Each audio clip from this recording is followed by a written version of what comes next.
जबकि रहनुमा पीटीआई सलमान अकरम राजा ने कहा है कि बयानबाजी नहीं कर रहे, कुछ उसूलों और कायदे की बातें हैं। जल्द हमारे मामला तय पा जाएंगे। मेरे इल्म में ऐसा कुछ नहीं। आजम सवाती अपने तौर पर बयान दे रहे हैं, पार्टी के तौर पर ऐसा कुछ नहीं हो रहा। हम आइन और कानून की बात कर रहे हैं, शफाफ इंतखाबात चाहते हैं, मुल्क में बुनियादी हुकूक बहाल हो। अगर कोई ये सोच रहा है कि हम किसी पतली गली से निकल जाएंगे तो ऐसा नहीं है। बानी पीटीआई से इसलिए मुलाकातें नहीं होने दी जा रही कि इबहम पैदा ना हो जाए।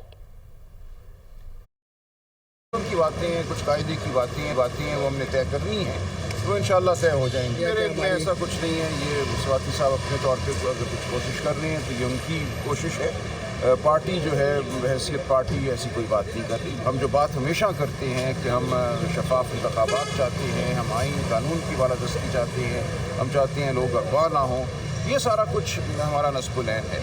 अगर इस हवाले से कोई बात होती है, बात आगे बढ़ती है, मुल्क में जो शख्सी आज़ादियाँ हैं, बुनियादी हुकूक हैं, उनको बहाल किया जाता है तो सौ बिस्मिल्लाह। लेकिन इसके अलावा अगर कोई ये सोच रहा है कि किसी पतली गली से हम निकलने की कोशिश कर रहे हैं या कोई हम जबर के साथ शीर व शक्कर होना चाहते हैं, तो ऐसा नहीं होगा। खान साहब से हमारी मुलाकात होगी, इसीलिए मुलाकातें नहीं होने दी जा रही कि इबहम पैदा हो।